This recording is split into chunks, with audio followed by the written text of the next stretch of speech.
आप तक।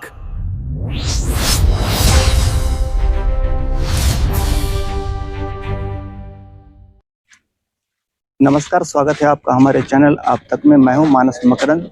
मैं हूं अभी घनश्यामपुर प्रखंड अंतर्गत पाली गांव में। पाली में उसी जगह जहां यह घटना घटी। घटना 16 तारीख की शाम लगभग 4:30 बजे के बाद शुरू होती है पाली के रणपट्टी मैदान से, जहां एक लंबे समय से क्रिकेट का आयोजन होता रहा है। यह टूर्नामेंट का फाइनल मैच था। लोग बताते हैं कि दोनों टीमों के समर्थक अपनी अपनी टीम के समर्थन में नारे लगा रहे थे। इसी क्रम में एक दूसरे से कहासुनी हो गई। यह कहासुनी यहीं खत्म हो जाती है। यह बताते चलें कि यह मैच दो टीमों यानी कि तुमौल और बसौली के बीच खेला जा रहा था।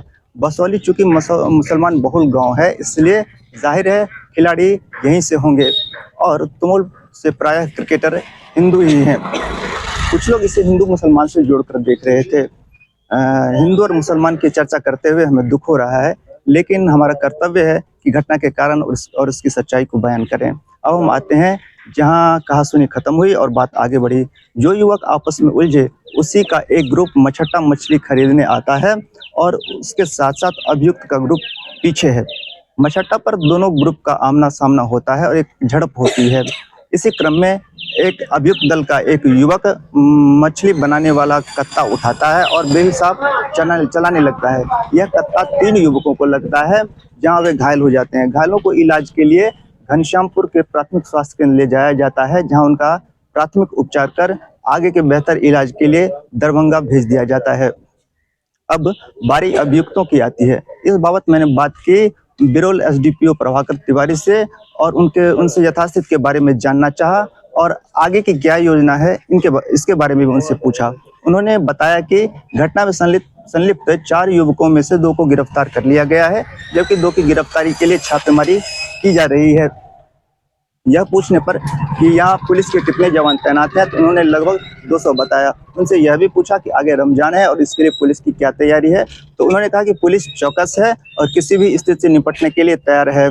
स्थिति कैसी बनती है, इस आधार पर पुलिस के जवानों को बढ़ाया या घटाया जा सकता है। क्योंकि यह घटना 2 समुदायों के बीच बट गई, इसलिए इसे देखते हुए यहाँ शीर्ष स्तर के पदाधिकारी भी पहुंचे। घटना की रात एसपी, डीएसपी, डीएम और आईजी स्तर के पदाधिकारी भी यहाँ पहुंचे और घटना की जानकारी ली। अपने जूनियर ऑफिसर से आश्वासन के बाद वे लौट गए। जहां तक हमने लोगों से बात की और एसडीपीओ साहब से बात हुई, तो ऐसा लगता है कि स्थिति सामान्य होती हुई जा रही है। हो सकता है पुलिस की मुस्तैदी के कारण कुछ लोग अभी छुपे होंगे, अवसर की तलाश में होंगे। यह अब पुलिस पर निर्भर करता है कि आगे की स्थिति से निपटने के लिए पुलिस कितनी तत्पर और कितनी तैयार है। जो घटना घटी है और इससे जो असंतोष उपजा है, उसे दूर करने के लिए पुलिस की कार्रवाई ही काफी नहीं होगी, बल्कि इसे दूर करने के लिए समाज के दोनों पक्षों को साथ मिलकर काम करना होगा। इसके लिए पहल करनी होगी। अब यह निर्भर करता है कि दोनों पक्ष कितनी जल्दी कुछ सहकर समझौता के लिए तैयार होते हैं। यह जितनी जल्दी हो, स्थिति उतनी ही सामान्य होगी और भविष्य में टकराव की स्थिति शायद नहीं होगी। भलाई इसी में है कि हम आपसी मतभेद और लड़ाई को भूलकर समझौता का रास्ता चुनें। गांधी जी ने भी कहा है कि शांति का रास्ता शांति और सिर्फ शांति है। आगे से जुड़ी खबर के लिए, पाली की घटना चूंकि ताजा है, इससे जुड़ी खबर के लिए हम आगे भी तैयार रहेंगे। आगे की खबरों के लिए, छोटी बड़ी खबरों के लिए हम फिर से आपके सामने प्रस्तुत होंगे। तब तक के लिए हमें इजाजत दीजिए। नमस्कार, धन्यवाद।